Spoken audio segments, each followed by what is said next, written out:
ये देखो, ये वाला question, among the following the set of parameters that represent path function. Path functions क्या होते हैं थर्मोडायनेमिक्स में, जिनकी वैल्यू इस पे डिपेंड करती है कि क्या पाथ लिया जाए। अगर जैसे मान लो हम 1 से 2 जा रहे हैं, मान लो इस पाथ के थ्रू, कोई और पाथ के थ्रू, ये 3 पाथ हैं, तो जो पाथ फंक्शंस होंगे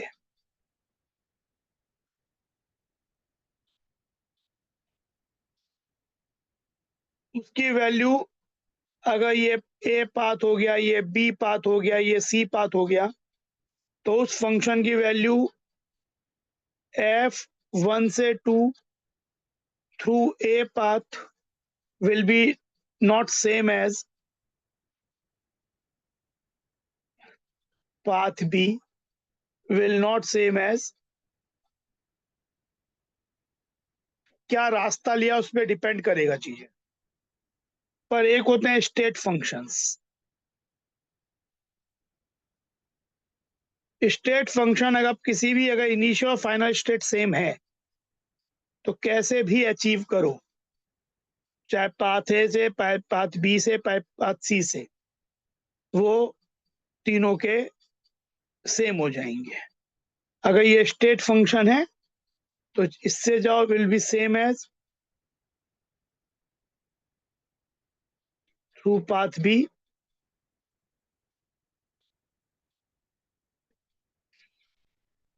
एंड स्टेट फंक्शन है। स्टेट फंक्शंस होते हैं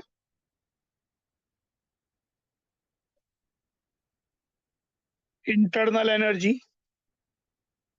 enthalpy, Gibbs energy, pressure, volume, temperature.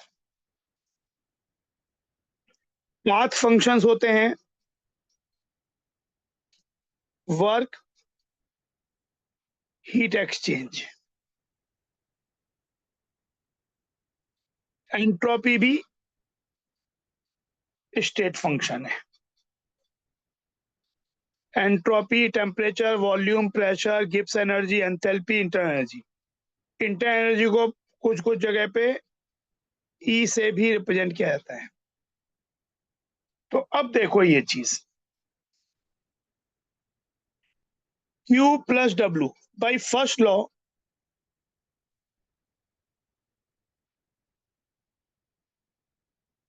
Of thermodynamics, delta U equal to होता है Q plus W on system.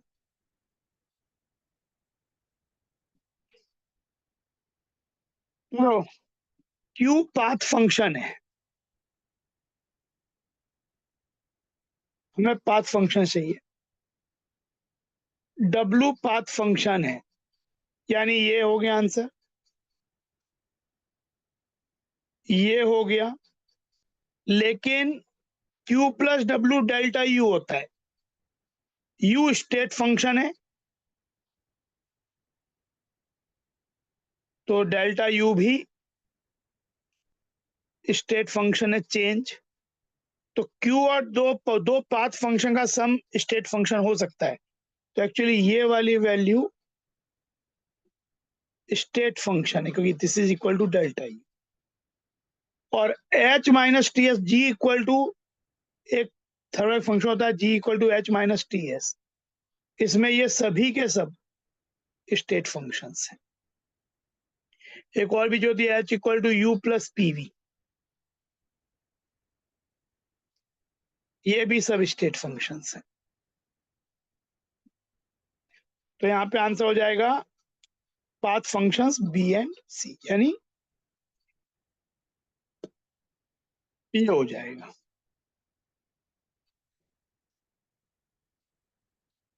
Next question देखो,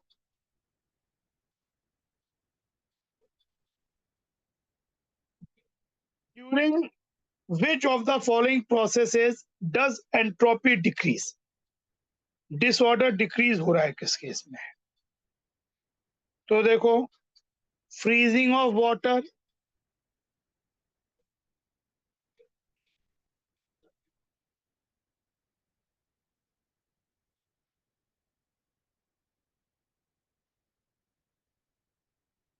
लिक्विड से सॉलिड स्टेट, डिसऑर्डर डिक्रीज हो रहा है, एंट्रोपी डिक्रीज हो रही है। तो एक तो ये हो गया।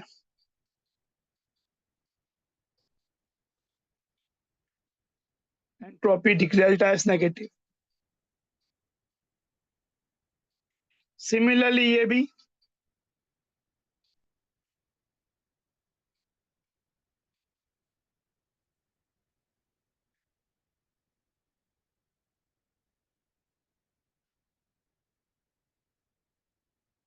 यहां भी डेल्टा एस, लिक्विड से सॉलिड बन रही है चीज। इनफैक्ट दोनों एक ही ऐसी चीज है। फिर यहाँ देखो, N2 गैसियस, एक पार्टिकल है गैस पार्टिकल, यहाँ पे 3 गैस पार्टिकल हैं, गिविंग 2 गैस पार्टिकल।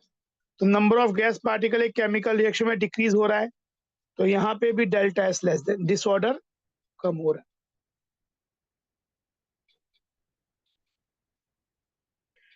CO का एड्जॉर्प्शन लेड सरफेस पे, तो भी CO पार्टिकल्स की फ्रीडम एड्जॉर्ब हो गया, तो इसकी फ्रीडम कम हो गई, तो यहाँ भी डेल्टा एस। हाँ, लेकिन NaCl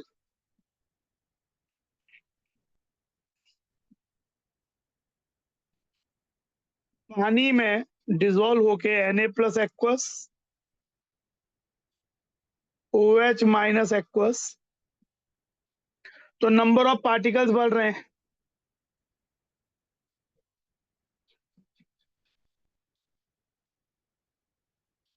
Hence यहाँ पे delta S greater than 0, disorder बढ़ रहा है। तो आपका आंसर हो जाएगा, जहां पे डेल्टा एस नेगेटिव है, इसका मतलब delta S less than 0। A, B, C and D, answer A.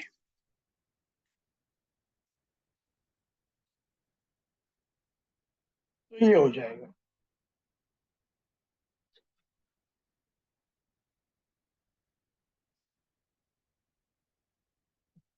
अब ये 1 का 3,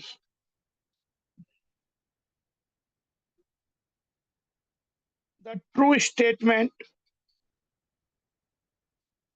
among the following is, S is not a function of temperature but delta S is a function of temperature। तो देखो, S temperature के संग बदलता है। In fact S increases with temperature increase, तो S तो एक फंक्शन ऑफ टेम्परेचर होता ही है।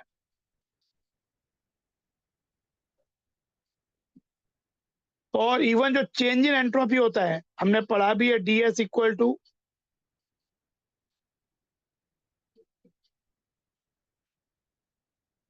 तो डेल्टा एस भी जो है वो भी फंक्शन ऑफ टेम्परेचर है। हाँ, विद टेम्परेचर इंक्रीज जो चेंज इन एंट्रोपी होता है वो कम होता जाता है।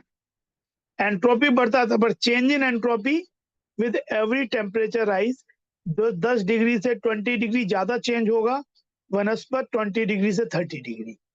लेकिन फंक्शन तो टेम्परेचर का यहां भी है। तो both S and delta S R functions of temperature. तो ये हो गया answer.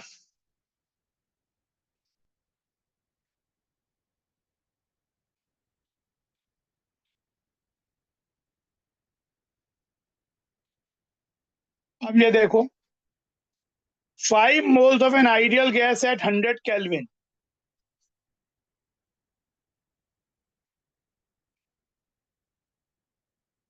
are allowed to undergo reversible compression till its temperature becomes 200 Kelvin. CV दिया हुआ है। डेल्टा यू तो क्या होता है किसी आइडियल गैस के लिए?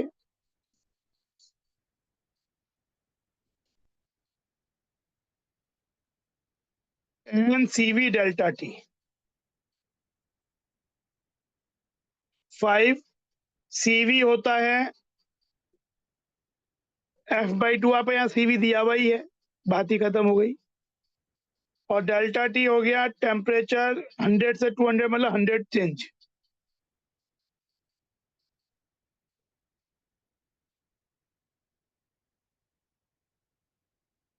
तो ये वैल्यू कितनी हो गई? ये वैल्यू हो गई 14 किलो जूल। अब डेल्टा पीवी निकालना है। आइडियल गैस है तो एक दो तरीके इसके, एक तो डेल्टा पीवी को हम लिख सकते हैं डेल्टा एनआरटी। मोल सेम है, आर तो यूनिवर्सल कांस्टेंट है, तो एन है कितना 5, आर है कितना 8, डेल्टा टी कितना है 100, तो 4000 joule which is 4 kilo joule. एक तरीका तो ये हो गया। एक हो जाएगा H equal to U plus PV होता है, इसको बोलते हैं एंथैल्पी फंक्शन।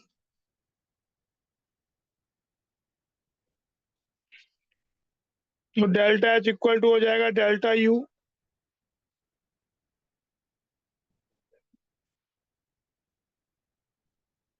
तो डेल्टा H की वैल्यू होती है Q के इक्वल, Q at constant pressure.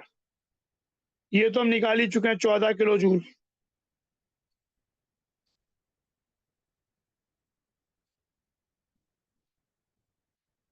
UP हो गया एन सीपी डेल्टा टी।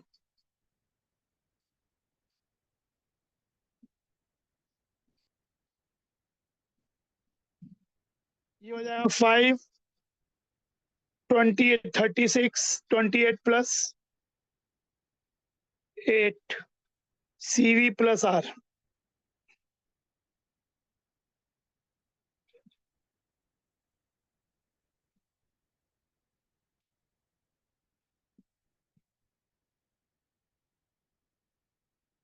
ये 180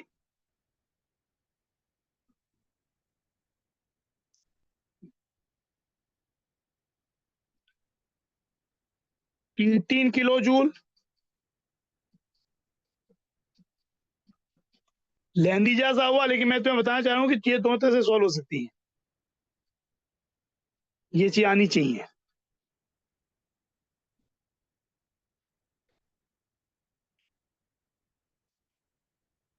डेल्टा पीवी 4 किलो जूल हो गया, ये भी एक तरीका है।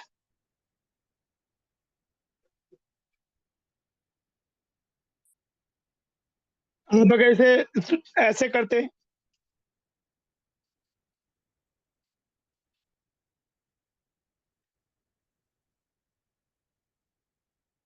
ये एन सीपी डेल्टा टी, तो एन सीपी माइनस सीवी क्या होता है? आर आइडियल गैस के लिए, तो देखो वही चीज आ गई एन आर डेल्टा टी। आप ऐसे भी सोच सकते थे, 5 × 8 × 100 4 kilo joule.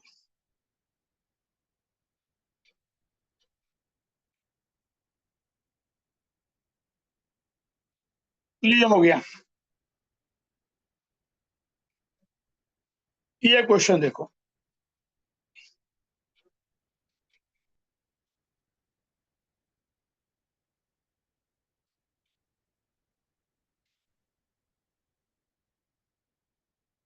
An ideal gas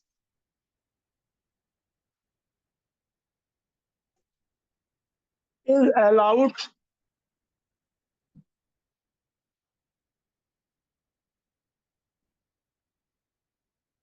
to expand both reversibly and irreversibly in an isolated system. Isolated system मतलब adiabatic.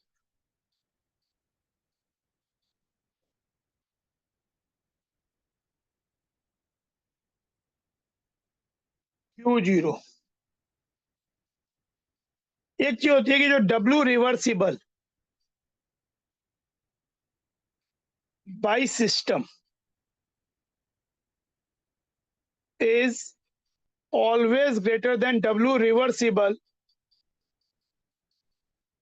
W irreversible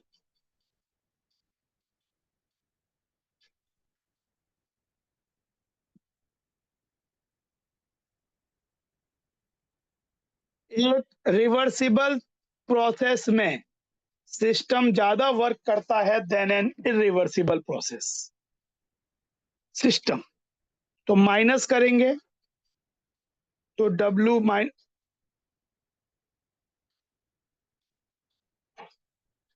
less than, sign reverse कर जाएगा।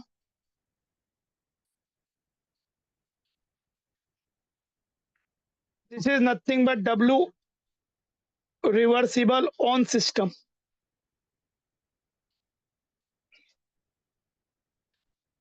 W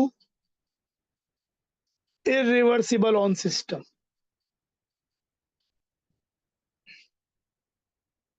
भाई फर्स्ट लॉ, क्योंकि Q तो यहाँ जीरो ही आइसोलेटेड है, तो डेल्टा U इक्वल टू होता है Q plus W on system.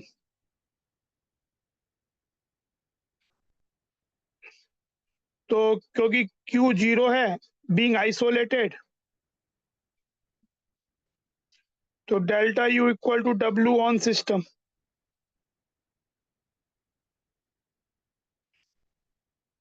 तो ये हो जाएगा delta U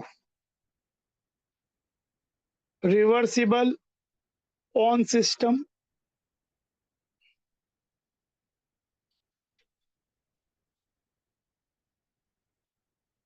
reversible on system.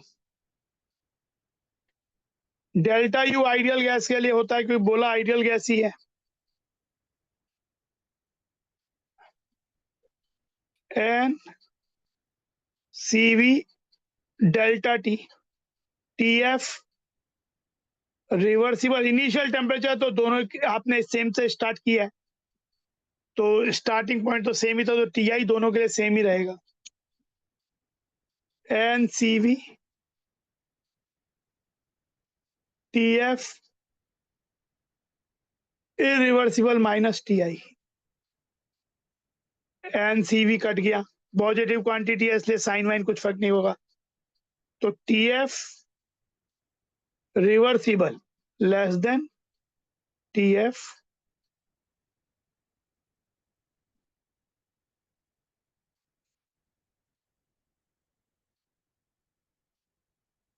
TF reversible is less than TF irreversible, answer is this.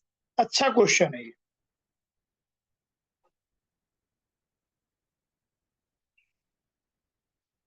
कुछ कुछ बुक्स में गलत भी सॉल्व किया हुआ है, तो इसका सही आंसर ये है।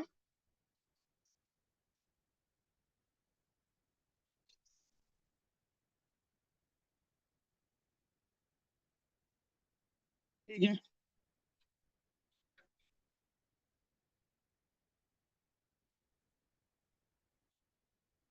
ये देखो, a process will be spontaneous at all temperatures if spontaneity के लिए चाहिए delta G less than zero. तो हम जानते हैं डेल्टा G होता है इक्वल टू डेल्टा H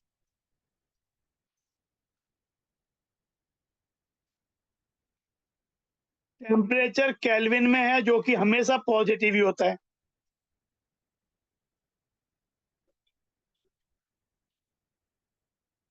हमें चाहिए कि हर टेम्परेचर से इस बात का फर्क ही ना पड़े। एट ऑल टेम्परेचर का मतलब ये नहीं कि नेगेटिव टेम्परेचर 0 केल्विन ही अचीवेबल नहीं है। तो टेम्परेचर मतलब कुछ भी केल्विन में हो पॉजिटिव ही होगा, पर आपका डेल्टा जी लेस देन 0 ही हो। कब संभव है? अगर डेल्टा एच लेस देन 0 हो जाए और डेल्टा एस ग्रेटर देन 0 हो जाए, तो ये वाली वैल्यू भी ऑलवेज नेगेटिव रहेगी, ये वाली वैल्यू पॉजिटिव रहेगी, पर minus will make it negative, तो delta G will be less than 0 always.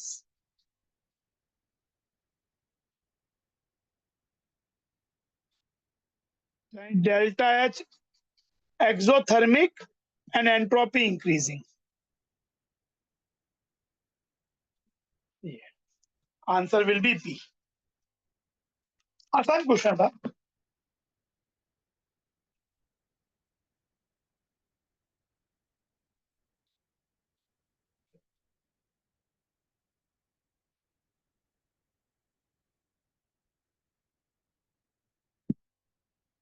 ये देखो,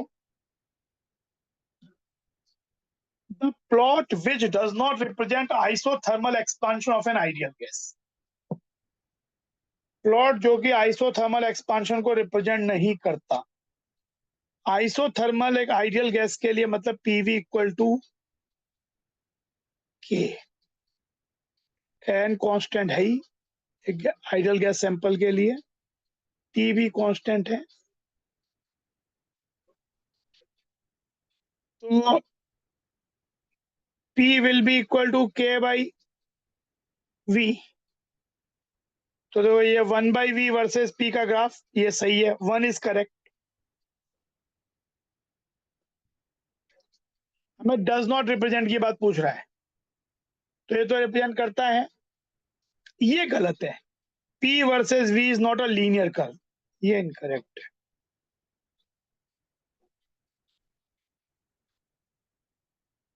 फिर पीवीएम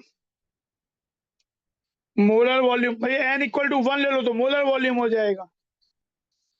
तो पीवीएम वर्सेस पी, तो पीवीएम इक्वल टू के का मतलब प्रेशर बदले वॉल्यूम बदले, पर पीवीएम पी के संग कांस्टेंट रह रहा है, ये भी करेक्ट है। और यू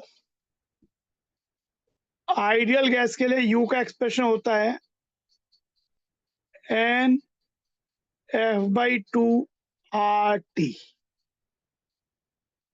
आइडियल गैस के लिए।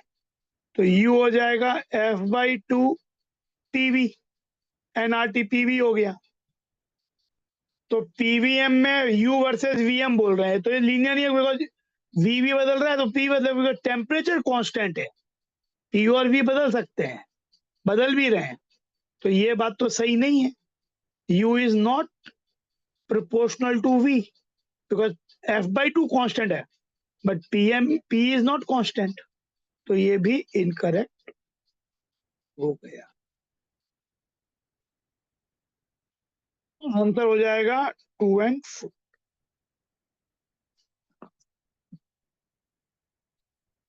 ये हो गया, समझे ये चीज।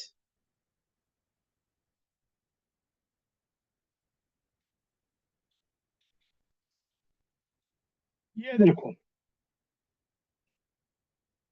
The magnitude of work done bye a gas, work done bye a gas पूछ रहा है,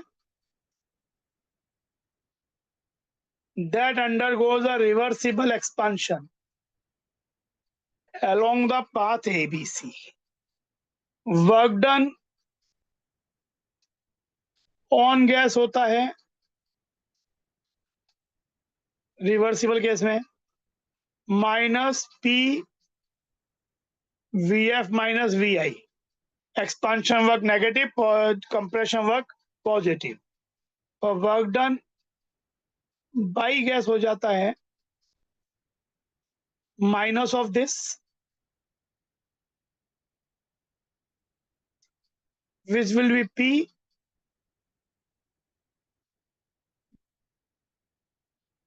तो आपको ये चाहिए पी, तो P V F minus V I या पी डीवी जो होता है D W, that is area under the PV curve.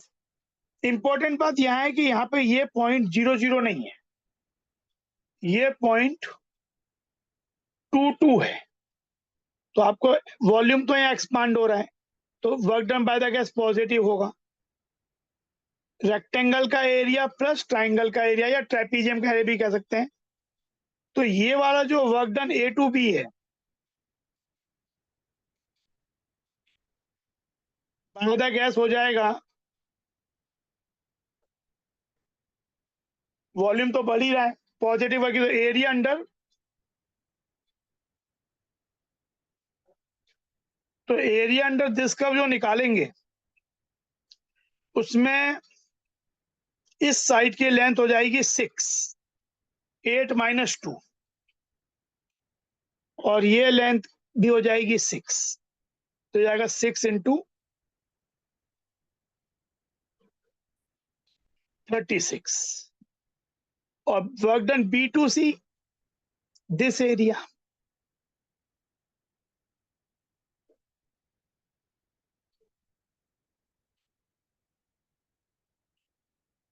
तो ये लेंथ हो जाएगी 4, ये लेंथ तो 6 है ही, तो हो जाएगा हाफ 6 इंटू 4, 12। दोनों में ही वॉल्यूम बढ़ रहा है, इसलिए work done by the gas positive. Add कर देंगे total by gas 36 plus 12, 48 joule.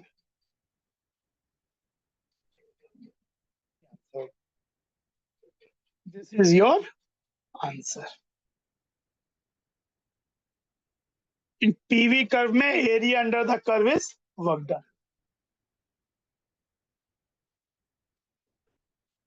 Answer will be plus 48 joule.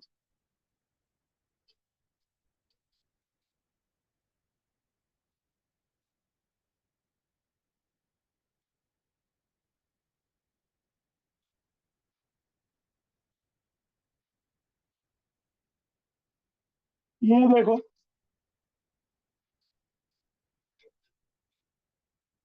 Fourth का 1,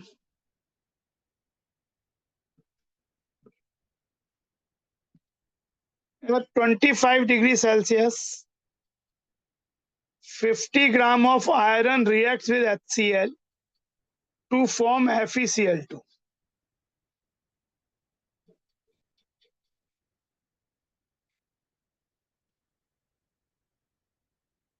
रिएक्शन तो ये होगी,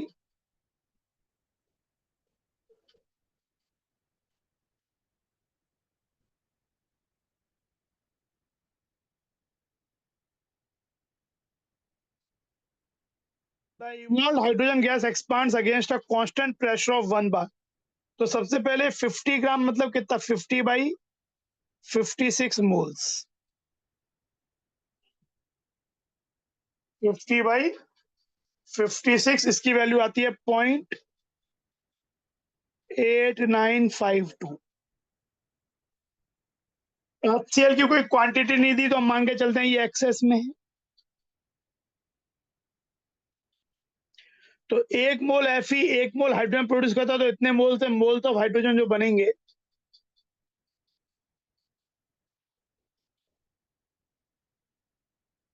इतने ही होंगे। ये जो हाइड्रोजन है ये एक्सपांड होती है against a constant pressure of 1 बार। तो आपका ये क्या हो जाएगा,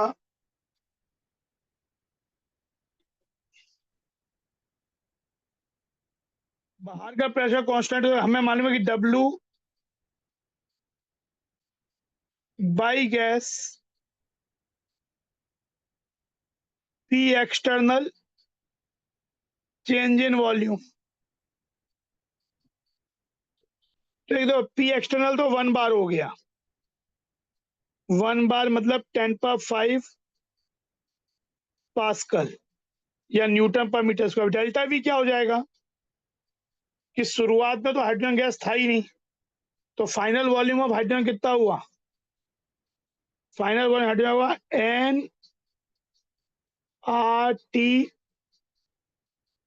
NRT/P, जो प्रेशर है, जो फिक्स है, माइनस इनिशियली मोल थे ही नहीं, तो ये बेसिकली वैल्यू हो जाएगी NRT, ये कट जाएगा, तो N कितना है 0.8952 इंटू 8.314, टेम्परेचर 298।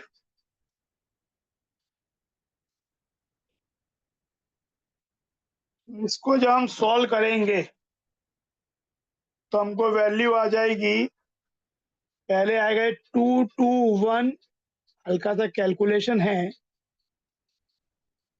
हमें आंसर जूल में चाहिए, तो ये नियरेस्ट इंटीजर में हो जाएगा 2,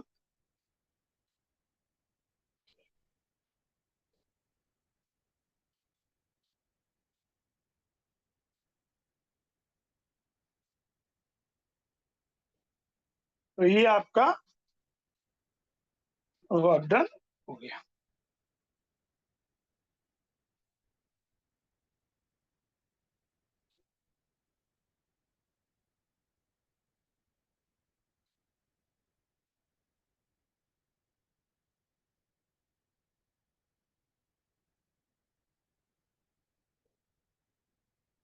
Which one of the following equations does not correctly represent the first law of thermodynamics? अभी बताया था ज्यादा पहले ही कि फर्स्ट लॉ क्या होता है,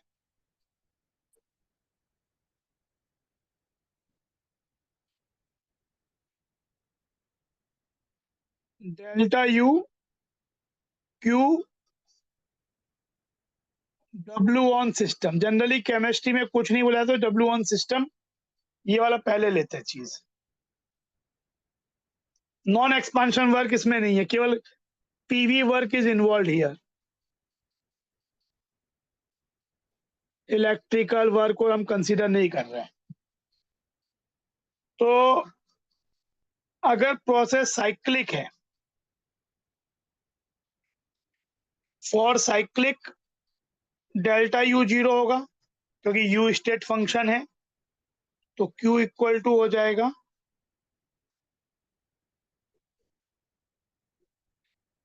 तो ये आपका करेक्ट है। हमें ढूंढना क्या है, डज नॉट करेक्टली, तो जो इनकरेक्ट है उसे ढूंढना है। एडियाबेटिक में Q equal to 0,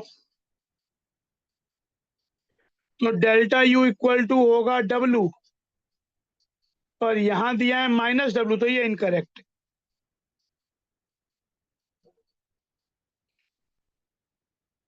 isochoric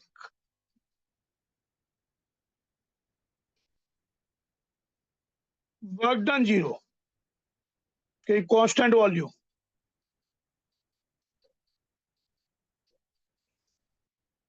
hence delta U equal to K, Q correct.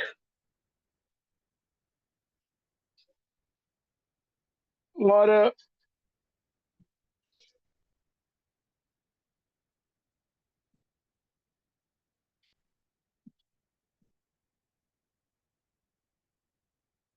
तो डी का आइसोथर्मल, आइडियल गैस की बात हो रही है, तो आइसोथर्मल में हम जानते हैं डेल्टा U आइडियल गैस के लिए होता है NCV डेल्टा T, आइसोथर्मल तो डेल्टा T 0, तो ये 0 हो गया, ये 0 हो गया, तो 0 इक्वल टू हो गया Q प्लस W, तो आपका Q इक्वल टू हो जाएगा -W, करेक्ट। तो ये भी करेक्ट है, तो हमें इनकरेक्ट ढूंढा तो आंसर बी हो गया, हेंस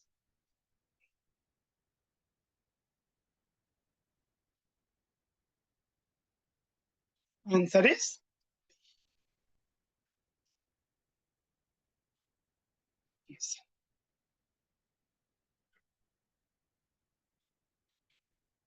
ये वाला देखो,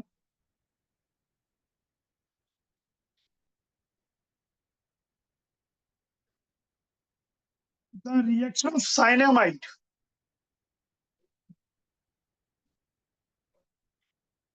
NH2CN with oxygen was run in a bomb calorimeter. Bomb calorimeter में जो हम हीट एक्सचेंज मेजर करते हैं वो कांस्टेंट वॉल्यूम पे मेजर होता है, मतलब डेल्टा यू मेजर करते हैं। तो NH2CN solid, 3/2 oxygen, N2CO2 water liquid. तो इस रिएक्शन का डेल्टा एन गैसियस होगा half, 1 + 1 - 3/2। Only gases are considered. हमें डेल्टा एच निकालना है, डेल्टा यू दिया हुआ है, वैसे भी है bomb calorimeter measures heat exchange constant volume, तो डेल्टा यू। तो हम जानते हैं डेल्टा एच इक्वल टू होता है delta U plus delta n gaseous RT। ये निकालना है हमें। डेल्टा यू दिया हुआ है -742.24 kilo joule. Delta n gaseous है हाफ, आर की वैल्यू किलो जूल में होती है 8.314 इंटू 10⁻³ और टेम्परेचर तो बोला ही है कितना भाई, ये पूछा है 298। तो इसको जब आप सॉल्व करोगे पूरा तो ये वैल्यू आपकी सॉल्व करके आ जाएगी -741। सॉल्व आप खुद कर लेना इसे, -741.002 किलो जूल। थोड़ा सा मैग्नीट्यूड कम हो गया क्योंकि ये वैल्यू पॉजिटिव होगी, जो कि नियरेस्ट इंटीजर हो जाएगा माइनस, और यही आपका आंसर है। This is your answer. चीज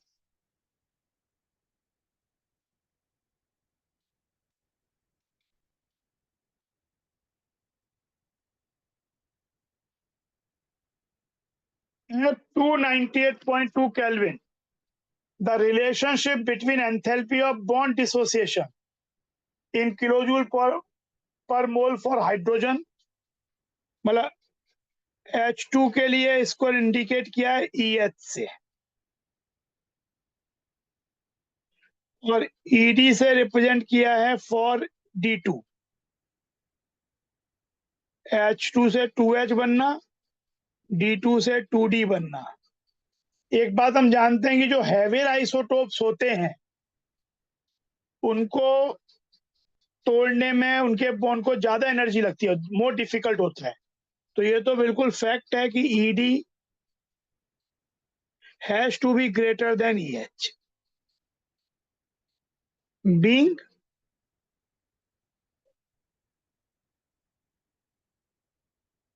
हैवियर आइसोटोप।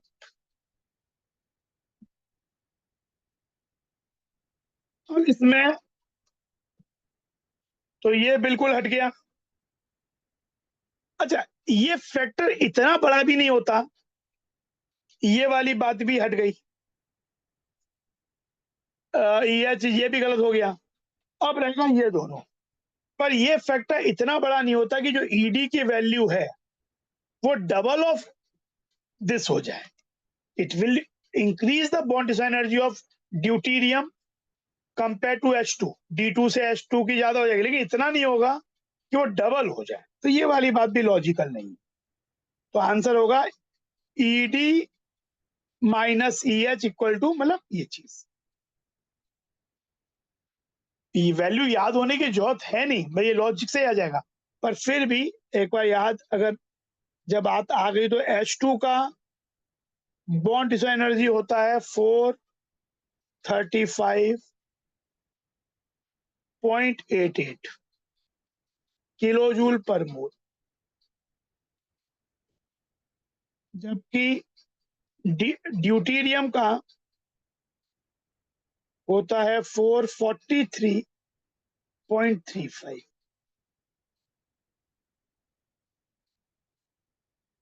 तो वही difference is on near about 7.5 के आसपास, बट हमको एग्जैक्ट डेटा की जरूरत नहीं थी।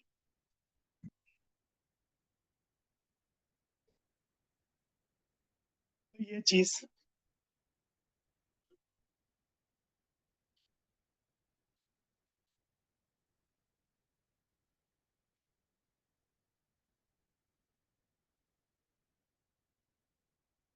lattice enthalpy and enthalpy of solution of NaCl are this and this। Lattice enthalpy होता है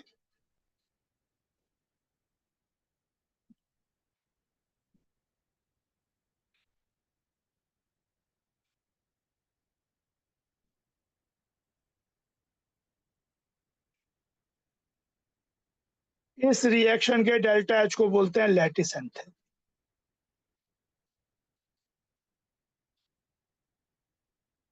जो कि दी हुई है।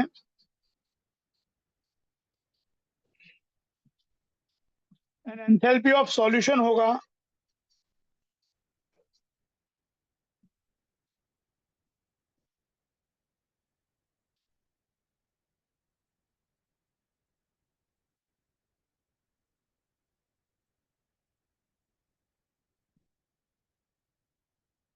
ये आपको दिया हुआ है 4 kilo joule,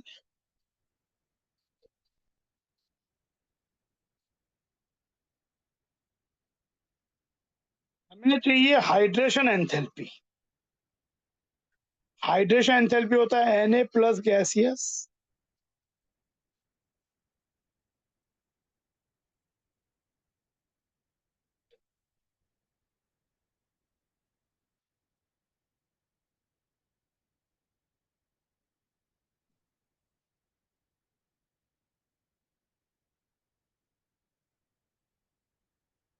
this is called hydration enthalpy.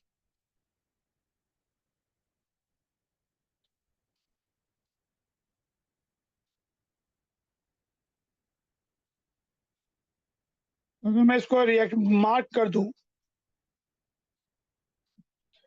तो I can get the third reaction by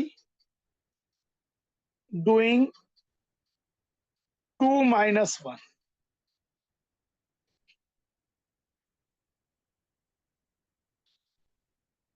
तो delta H of hydration enthalpy will be 4 minus 7।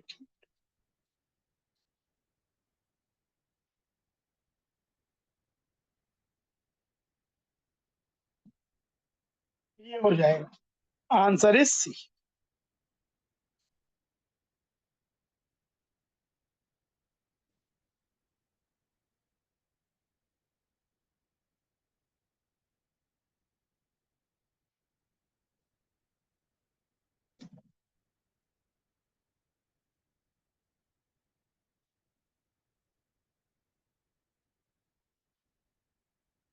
Five का 3।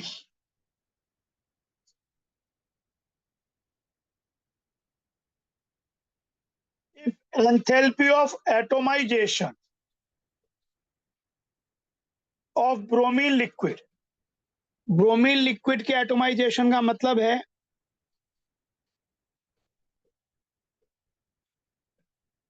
ब्रोमीन लिक्विड के एक मोल से गैसियस एटॉमिक फॉर्म में चेंज करना चीजों को।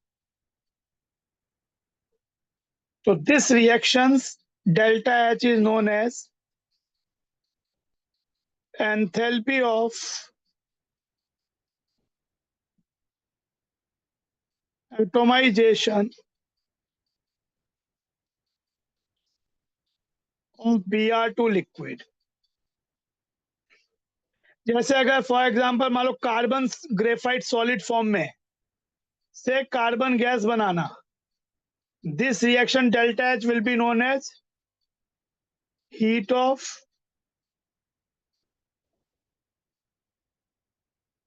atomization of carbon solid। किसी भी सब्सटेंस का 1 मोल लिया और उसको गैसियस स्टेट एटॉमिक में चेंज करना is heat of atomization. Bond enthalpy का मतलब क्या अलग होता है। बॉन्ड एंथैल्पी का मतलब होता है, जैसे ब्रोमीन की बॉन्ड एंथैल्पी का मतलब है कि ब्रोमीन गैसियस स्टेट में से गैसियस एटॉमिक में चेंज करना। This delta H is known as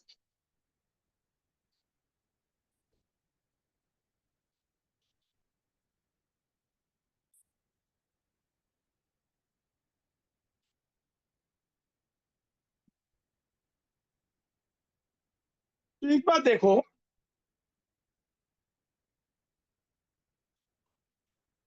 अगर हम ये वाली जो चीज है इसकी वैल्यू आपको दी हुई है, this you are given X, ये आपको दिया हुआ है वाई, पर ये चीज जो आपकी ये वाली है ब्रोमीन लिक्विड से पहले ब्रोमीन गैसियस बनेगा, इसे वेपोराइजेशन, इसे डेल्टा एच वेपोराइजेशन बोल सकते हो ब्रोमीन लिक्विड का। उधर से 2Br गैसियस बनेगा। ये वाली वैल्यू आपकी हो गई y, ओवरऑल ये वैल्यू हो गई x, तो x इक्वल टू हो गया delta H vaporisation plus y। ये ऑलवेज एक, हैंस x माइनस वाई, जो कि ऑलवेज एक पॉजिटिव क्वांटिटी है, तो x greater than y, so x is greater than y। Definition तो ध्यान होंगी तो आराम से सॉल्व हो जाएगा। अच्छा क्वेश्चन है, लेकिन बिल्कुल बेसिक डेफिनेशंस पे काम करता है।